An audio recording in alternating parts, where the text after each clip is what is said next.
I think I want to go for fillers, but I'm also thinking that facelift has a longer lasting result, but I don't have the downtime for a facelift surgery. So perhaps filler is better because it will give me instant results. I'm sure that you have similar questions coming in your mind when you are thinking about facial rejuvenation.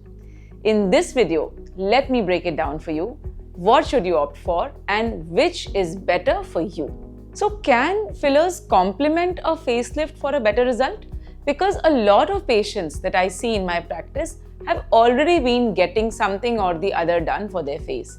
And when they want to opt for a facelift surgery, should they be dissolving the fillers and going for only facelift, or what can really make the facelift result better? So you see, if you're opting for a facelift surgery, then I would definitely prefer to dissolve all the fillers from your face and then go for the facelift surgery.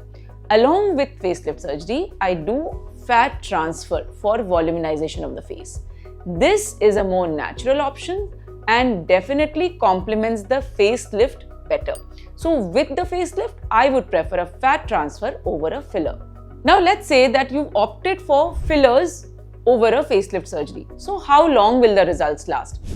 Well, typically, you see, fillers are generally thought to be lasting about a year or so.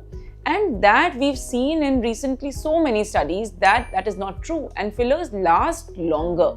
That is why maybe you don't need the same amount every year in your face, because slowly what you will see is that your face has started bloating up, and that is something that we have to avoid. So typically a well done full filler procedure will last you well over a year.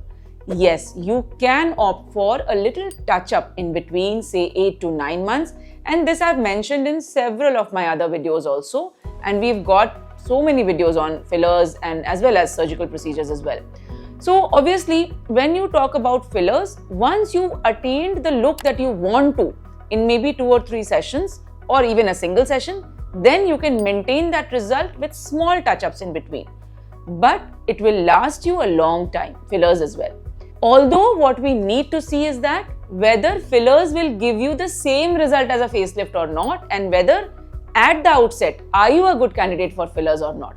And that I think will be best seen once you see a professional personally and you let the professional examine your face and then suggest treatments that will suit you best. Now another question that is very commonly asked by patients is, after you've done your facelift surgery, what can you do to maintain your results better?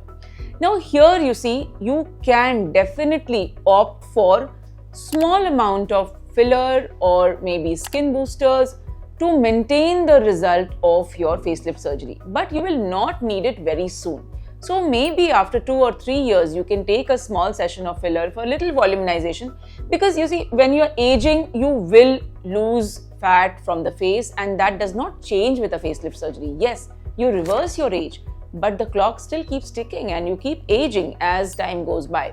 So yes, after 2 to 3 years, you can opt for fillers at some places to maintain your facelift results.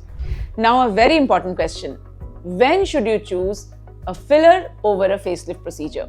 Well, I would say that if you have extreme sagging or even moderate amount of sagging, then definitely a facelift surgery will give you a longer lasting and a more pleasing and natural result. However, if you feel that your sagging is not much and you would want volumization in certain areas, for example, let's say the zygomatic area, this arch over here, or the cheeks, the mid-cheek area, the jawline, chin, all these can be opted for correction. All these can be corrected with the help of fillers as well. Now the difference between the two is obviously the surgical procedure will have a downtime. The non-surgical procedure, which is filler, is very low downtime procedure, and it's an office-based procedure.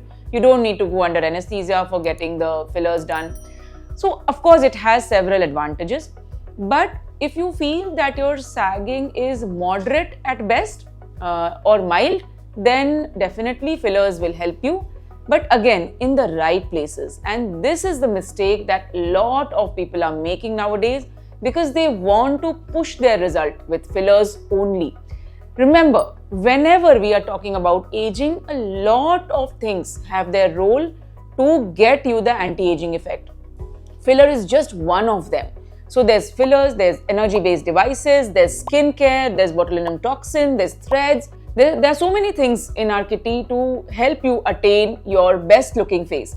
But of course, that choice is definitely yours, and if at all, your aesthetic surgeon has told you that a facelift is a better procedure for you, then you must listen to your doctor, because what we get with a facelift is very difficult to achieve with non-invasive. When we have extreme sagging, especially the neck area, they can be corrected with threads very well. But sometimes we get patients who are very against threads and they feel that no, we don't want to go for invasive procedure, just do with fillers and Botox. But you see, it can be helped to a certain extent only, and definitely when we're talking about a lift procedure, in non-invasive, a thread lift is a better procedure, and in surgical, definitely a facelift will help you attain that sharp jawline or that wrinkle-free neck that you want. So definitely, you need to take your pick wisely. So these were the questions that we are often asked, and I thought that I will wrap up the questions in one video for your benefit. If you still have questions, do write them in the comment box below and I shall be very happy to answer them. Also, do go and watch our other videos on non-invasive face procedures as well as surgical facelift. We do have procedure videos as well, and we've posted so many videos on our Instagram handle and Facebook page as well. So if you have questions, do reach out to us. I hope you liked this video. Do share this video with those who may benefit from it. And for your benefit, I've put some links of the videos in the description box below. Do click on them and watch them to gain more knowledge on this subject. Thank you for watching.